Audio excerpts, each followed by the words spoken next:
Hello, my dear friends. This week we witnessed tremendous miracles in Iran. I'm going to wait till next week to discuss it in the context of next week's Parsha. Today is the anniversary of the presidential debate that took place between Joe Biden and Donald Trump.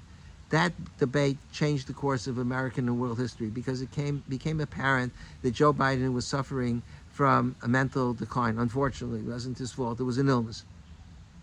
Before that debate, there was already a long-standing debate between the Democrats and the Republicans. And the Republicans maintained there were so many signs and evidence that Joe Biden was in a state of decline, and the Democrats vociferously and passionately claimed it wasn't so. And then the people who were close to Joe Biden said he's as sharp as a tack and he has the energy of a 40-year-old, and it's impossible to keep up with him. He has so much stamina. But the Republicans said it's not true. 5 months before the election, Robert Hur wrote a long report because Joe Biden was accused of taking confidential documents when he was vice president, and he wrote a report, and his conclusion was it doesn't pay to try him because the jury will view him as a sympathetic, well-meaning elderly man with a poor memory. And that sparked a tremendous outrage among the Democrats, and they said that this is a fabrication and it's a distortion and it's an enormous chutzpah. And they impugned the integrity of Robert Hur for writing such a thing in his report. But once the debate took place, it was obvious to everybody that there was a problem. Joe Biden, for a month, managed to hold on to his candidacy, but even then, he was forced to withdraw. And it became apparent. It was apparent to everybody that this was a problem. After the election, the legacy media, which was part of this cover-up, they began to publish articles, the Washington Post and the New York Times, saying, you know what, there was evidence beforehand and that he was in decline, and they started to quote this person and that person that said they had such an inclination. And then there was a book written by Jake Tapper, who wrote a book called Original Sin. It was a tremendous expose of all the people that had an awareness of what was going on, or they should have had an awareness, and they should have known, or they could have known. And he said this was the conspiracy of the century, that this was hid from the American public. And the question is, so okay, retroactively, all these people said there were signs and indications.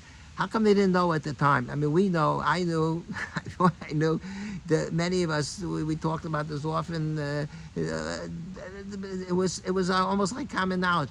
It was staring you in the face. How come the Democratic Party didn't realize that Joe Biden didn't belong in that position of president of the United States? And imagine if he became president another term, and his state of decline, when you're in decline, it continues. It would have been catastrophic. So I think there's a dual answer. That is, some of the people, in fact, knew.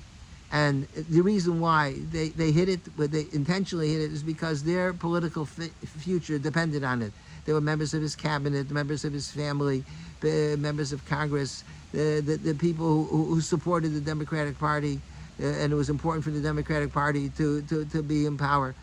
They knew, but they hid it from the American public. And that was a crime of monumental proportions, because the President of the United States is one of the most powerful and important positions in the world, and to allow somebody who is totally incompetent to continue that position is such a tremendous outrage. What immoral act that they did.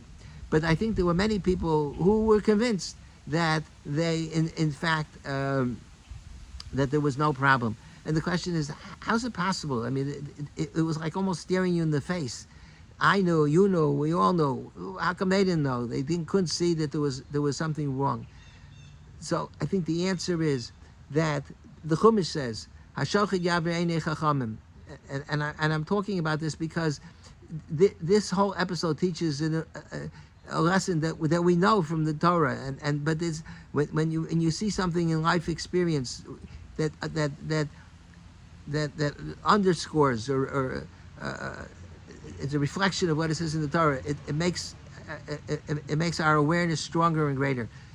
The Torah says, "Ki hashochet yaver einei chachamim," a bribe blinds a judge. You can't be a judge if you give a judge a bribe, and a bribe is not $100 or $50. If you give a judge a penny, that's a bribe, and he can't be a judge because he's biased and he has a conflict of interest because of his bias that he has towards the person. He feels a sense of appreciation. And the Gemara says that shochet is not only financial benefit, even if you do a person a favor. In fact, the Gemara says, Ameimer, Maring Subas, Ameimer saw Ameimer had a feather on his clothing, and somebody went and blew it off, and then afterwards he wanted Ameimer to serve as a judge. He says, I can't, because I'm biased. It's shaychad. Gemara says there's shaychad of money and there's shaychad of dvarim, where you do a person a tiny favor. This was such a minimal favor. And Ameimer was such a brilliant Talmid Chacham. He's quoted throughout Shas. But even a person of his moral stature, he felt, I can't be, I'll be blinded by the fact that you did a favor to me. So you see how powerful a conflict of interest is. In Halacha we call this negias. Negias means that you have a vested interest because you're biased towards the person, you like the person, you care about the person's done you favors, you have a relationship. And when there is a negias, a person is blind as a bat. And that's what happened with all these people who refused to acknowledge that there was a problem with Biden's cognitive state. It's because of shaychad. It's because they were shaychad dvarim. It was they had a vested interest. They wanted the Democrats to be in power. They believed in the Democratic Party. They had a strong dislike for Donald Trump, and therefore they were convinced. They actually believed their own propaganda, and that Joe Biden had the stamina of a 40-year-old, and it was sharp as a tack. And it's an important lesson for all of us in life, because the Sifrei Musar discuss many places the fact that a person, everything, we are all judges. We're all making decisions. Every moment of our lives, we have to decide what's right and what's wrong, and we're so easily influenced by biases and conflicts of interest. And if we have to decide, should I do this? Or is this an avera or is it not an avera? It's so easy to take an avera, make it into a mitzvah, because we're biased. We want a person will speak Lashon Hara and he'll decide, yeah, it's a mitzvah for me to speak Lashon Hara, and it's a mitzvah for me to denigrate that person. It's a mitzvah for me to go after the person. And it all could emanate and stem from biases that we have. And everything that we do, we're constantly deciding whether something is right to do, is it moral, is it ethical or not, and it's almost impossible to be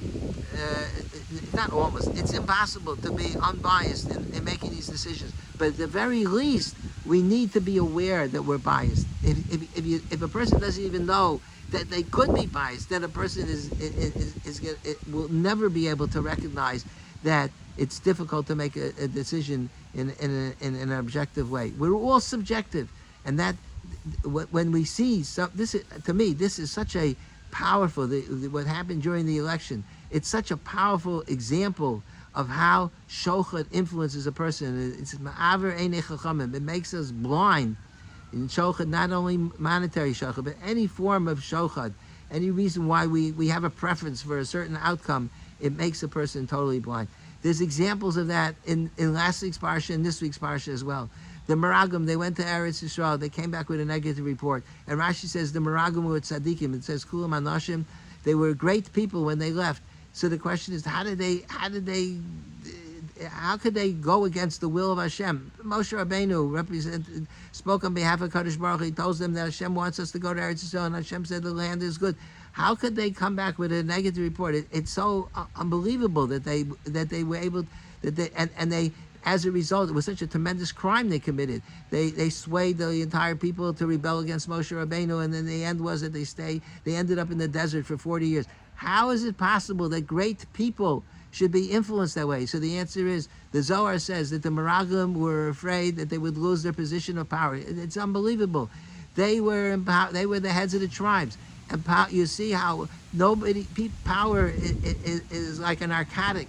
It's addictive, and they didn't want to leave go of their position of power. And they knew if they would go into Eretz Yisrael, they would no longer serve as in the sea. It was only in the desert they had to be in that position, the heads of each tribe, and therefore they didn't want to let go. no doubt they didn't consciously know that. I don't that they were making a decision on that basis. I don't. If they were great people, they were not so morally corrupt that they consciously thought, no, I'm going to lie in order that they shouldn't go into Eretz Yisrael. They subconsciously they were influenced, and they made such a terrible mistake and decision because of that bias, and that's such a powerful example of the Giyas. And then in this week's parsha, Korach staged a rebellion against Moshe Rabbeinu, and he accused Moshe Rabbeinu of nepotism and appointing his family into positions of power. How could he attack Moshe Rabbeinu? Moshe Rabbeinu took them out of Mitzrayim, and he performed so many miracles, and he split the sea and the 10 Makkos, and then he went up onto Har Sinai, and he spent 40 days without Kadosh Baruch Hu, without eating, and he studied the Torah, and he brought it down to the Jewish people. The insanity that somebody should believe that Moshe Rabbeinu would take his own family and appoint them into positions of so Rashi says that Korach was jealous because Korach wanted to be the head of his tribe and of his family, and Moshe, instead of appointing him, he appointed his nephew, and so it was Korach's jealousy and desire to be in a position of power that corrupted him and influenced him to stage a rebellion against the Kadosh Baruch Hu and against Moshe Rabbeinu. And you see the consequences were so enormous that Korach was swallowed up by the earth. He disappeared. They didn't even have a marker on his grave. He was just disappeared as if he never existed. And the 250 people that he influenced to join with him, they were burned to death. So again, you see here, Korach, Rashi says he was a pikeach. He was a brilliant person. But you see how even somebody who's brilliant could be blinded because of their conflict of interest. He was jealous, and he wanted to have the position of power that Moshe Rabbeinu gave away, and therefore Korach attacked Moshe Rabbeinu. So I think that, as I said before, we know that if you study the Torah and you study the Musar Svarim, you know that it's discussed over and over again, the importance of being aware of the influence of the Giyas and the conflict of interest. But when you see a live example, such as what took place in the election, to me, you see how power is so powerful, the pursuit of power and fame and influence, that it totally distorts the way a person is able to see the reality. I would just give one more example in contemporary life. The gender identity, the fact that people believe that you could change your gender to the other gender because you identify with that gender. It's insanity. Years from now, the people will read about the history of the turn of the 20th century, and I can't believe that people believe that such stupidity that you could be. There's even identity, gender identity. You can even identify with an animal. You can become a cat if you think you're a cat. I mean, it's like insanity. Who would believe such nonsense? But it's because if a person has a bias, a person can believe anything, even things that are the whole issue with transgenders in sports and all. It's all the same story. It's that when a person has negiyas, he's tremendously influenced, and it's blinded. If you're blind, so you can't see, you bump into there's a pole right in front of you, walk right into it, you smash into the pole because you can't see, and it's impossible to have no negiyas. We have negiyas every single moment of the day, but at least we have to be aware of it, that we have such negiyas, and these the example from the election especially. It should serve us well to remind us that be careful and things that we think are mitzvahs and really might be averas, and things that we think are okay are not okay, and we justify doing things in our lives that are wrong, and we convince ourselves that it's okay and that God won't care and He won't mind and He's not going to be angry and I'm different, and all the excuses that we give. It's because it's all the same story. It's because Hashochid Yaver Einei Chachamim, that when a person has shochad, a bribe or a conflict of interest, it makes a person blind, and he's not able to see the reality of things that are staring him in the face. Thank you for listening, and have a good Shabbos.